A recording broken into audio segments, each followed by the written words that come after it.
அழகே உன்னை காணாமல் அன்னம் தண்ணீர் தொடமாட்டேன்.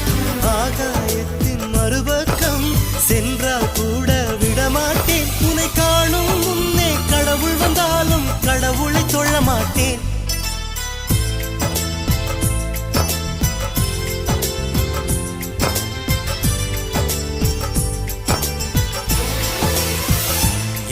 ஓர் சாலை வளைவில் உன் பிம்பம் தொலைந்ததடி. அங்கே